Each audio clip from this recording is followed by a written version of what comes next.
वंदे मातरम बच्चों। जैसा कि अपना पिछले वीडियो में अपन पढ़ रहे थे, कक्षा 9वीं में अध्याय 1 है जो अर्थशास्त्र की पुस्तक का पालमपुर की कृषि। उस पालमपुर गांव की कृषि भूमि के विभिन्न क्षेत्रों का अपन विश्लेषण कर रहे थे और अर्थव्यवस्था में उसकी भूमिका, इस विषय को अपन समझ रहे थे।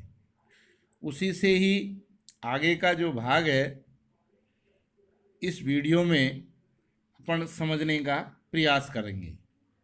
देखिए कि पालमपुर एक गांव है जिसके अंतर्गत कृषि भूमि पर जो उत्पादन की प्रक्रिया है वो एक अच्छी प्रकार की है और उसको विभिन्न प्रकार की श्रेणियों के हिसाब से विस्तृत रूप से समझाया गया है।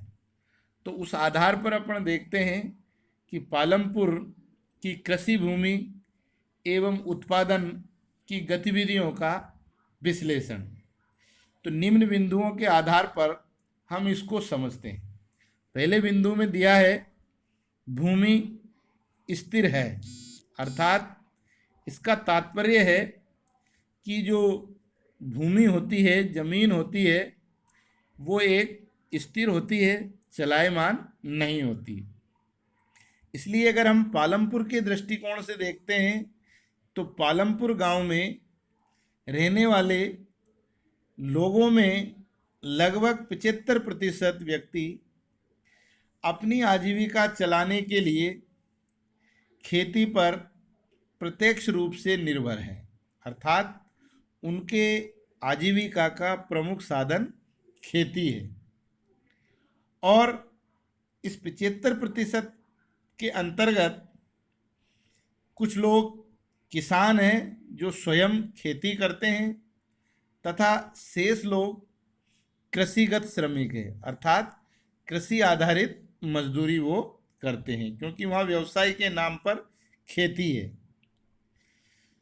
जिनका व्यवसाय खेती एवं खेती से जुड़ी अन्य प्रकार की गतिविधियों पर निर्भर है, तो हम इस बात को समझ सकते हैं या देख सकते हैं कि कृषि उत्पादन के कार्यों में सबसे बड़ी जो परेशानी आती है या कठिनाई आती है वो ये होती है कि जो भूमि का क्षेत्र होता है वो सदैव स्थिर रहता है, अर्थात भूमि चलायमान नहीं होती, वो एक स्थान पर ही रहती है।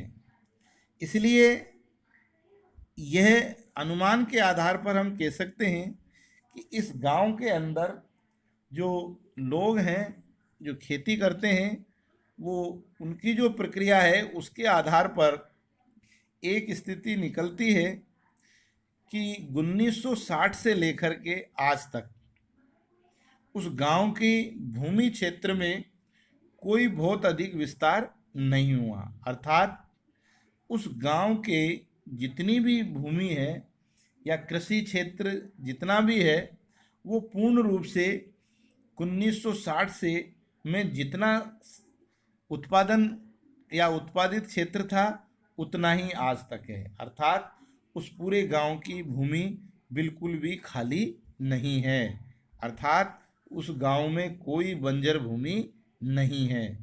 अतः यहाँ पर किसी भी प्रकार की नई भूमि बढ़ाने की कोई गुंजाइश नहीं है, कृषि योग विस्तार नहीं किया जा सकता। इस आधार पर हम कहते हैं कि भूमि का जो क्षेत्र होता है वो स्थिर है, जैसा कि पालमपुर के किसानों के सामने एक उदाहरण के रूप में स्थित है।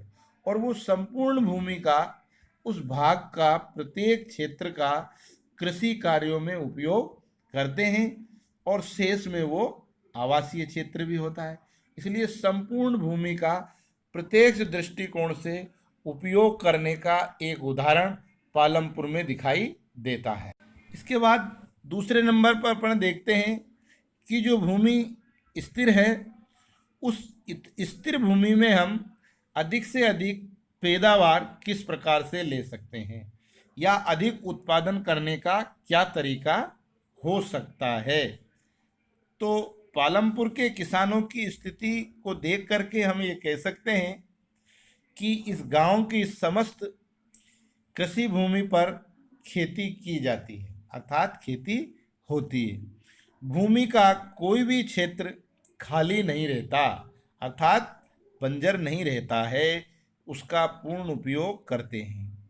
यहाँ के किसान दोनों ही प्रकार की कृषि मौसम की फसलों का उत्पादन करते हैं। खरीफ की फसल का उत्पादन करते हैं, जिसमें बाजरा है, ज्वार है और मूंग है। तो दूसरी ओर इसके बाद रबी की फसल का उत्पादन करते हैं, जिसमें गेहूं है, चना है, जौ है। और कई कई किसान केवल एक ही फसल का उत्पादन करते हैं, गन्ने का, जो वर्ष भर उसी से ही जुड़ा रहता है। और कहीं कहीं पर इसके उत्पादन को काटने के बाद में कुछ फल और सब्जियों का भी उत्पादन करके एक तीसरी ऋतु की भी वो फसल लेने का प्रयास करते हैं। इन फसलों का उत्पादन के साथ साथ वे अपने परिवार के खाने योग्य भाग को सुरक्षित रख के शेष भाग को पास की कृषि मंडी में बिक्री कर देते हैं, और वही उनकी आय का एक साधन माना जाता है। इस प्रकार से अधिक उत्पादन हो, इस प्रक्रिया में संलग्न गांव के किसान ने धीरे धीरे जो सरकार की विभिन्न योजनाएं हैं उनका उपयोग करते हुए अपनी कृषि क्षमता को बढ़ाने का कार्य किया। जैसे ही गांव में बिजली की सुविधा उपलब्ध हुई, तो उन्होंने नए नए विद्युत संयंत्रों का उपयोग करते हुए नए नए प्रकार के संयंत्र लगाना प्रारंभ किए।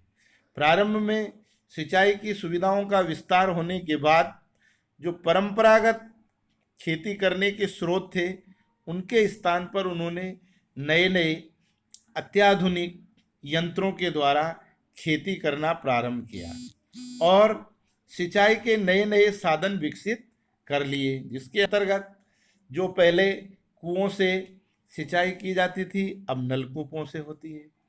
हर खेत पर अलग अलग स्थान पर बिजली के कारण नलकूप लग गए, जिससे सिंचाई की सुविधा उपलब्ध हो गई और उससे फसल का उत्पादन में भी वृद्धि हुई। इसलिए कई कई किसान तो एक ही वर्ष में 2 या 3 या 4 प्रकार की भी फसलों का उत्पादन करने लगे हैं। दूसरा कारण ये रहा कि 1960 में देश में आई हरित क्रांति और इसका भी पूर्ण उपयोग यहाँ के किसानों ने किया। हरित क्रांति के अंतर्गत उत्पादन वृद्धि की दृष्टि से उन्नत बीजों का प्रयोग और कम भूमि पर अधिक उत्पादन कैसे लिया जाए, इसके लिए विभिन्न प्रकार की नवीनतम कृषि विधियों का भी उन्होंने प्रारंभ किया और इसका परिणाम ये हुआ कि उत्पादन में अभूतपूर्व वृद्धि हुई। ये कैसे संभव हुआ? ये वहाँ के किसानों की जागरूकता के कारण और नई नई तकनीकियों का समय रहते उपयोग करने के कारण। इस प्रकार से हम कह सकते हैं कि पालमपुर में एक कृषि वर्ष में किसी भूमि या कृषि योग्य भूमि के क्षेत्र पर एक से अधिक फसलों को पैदा करने की जो प्रणाली है, प्रक्रिया है, वह एक बहुविध फसल प्रणाली माना जाता है और इस बहुविध फसल प्रणाली का पूर्ण रूप से उपयोग यहाँ के किसानों ने किया, जिससे उनकी आय में वृद्धि हुई, उनके उत्पादन में भी वृद्धि हो सकी। अधिक उत्पादन के बाद में तीसरा बिंदु आता है भूमि की धारणीयता, या क्या भूमि यहाँ की पोषणीय रह सकती है या सतत विकास को जन्म दे सकती है। इसलिए तीसरे बिंदु को कहा कि क्या भूमि की धारणीयता बनी रहेगी। तो इस विषय को विश्लेषित करने के लिए हम समझेंगे कि भूमि एक प्राकृतिक संसाधन है, इसलिए इसकी उत्पादन क्षमता को बनाए रखने की सभी को महती आवश्यकता होती है, क्योंकि भूमि उत्पादन इसकी आंतरिक संरचनाओं के आधार पर देती है। लेकिन हम देखते हैं कि वर्तमान में अत्यधिक उत्पादन की होड़ में आधुनिक कृषि विधियों का प्रयोग के साथ साथ प्राकृतिक संसाधन जिसमें हम भूमि मानते हैं या कृषि योग्य भूमि है, उसका अधिक से अधिक दोहन करना ये एक लक्ष्य बना हुआ है, जो इसकी धारणीयता पर प्रश्न चिन्ह खड़ा करती है। दूसरा, हरित क्रांति के फलस्वरूप अधिक से अधिक उन्नत बीजों का प्रयोग, रासायनिक खादों का प्रयोग और नवीनतम एवं हानिकारक कीटनाशकों का प्रयोग के कारण जहां एक और उत्पादन में तो वृद्धि हो रही है और उससे आर्थिक सबलता मिल रही है या आर्थिक विकास तो बढ़ता है, लेकिन भूमि की धारणीयता पर प्रश्न चिन्ह लगता है। अर्थात भूमि की पोषणता जो है, उसकी जो उत्पादन क्षमता है, धीरे धीरे इससे गिरती है, कम होती जा रही है, उर्वरता को क्षीणता प्रदान हो रही है और इसका फलस्वरूप ये हो रहा है कि प्राकृतिक संसाधनों की पोषणता में या धारणीयता में परेशानी का सामना भी किया जा रहा है।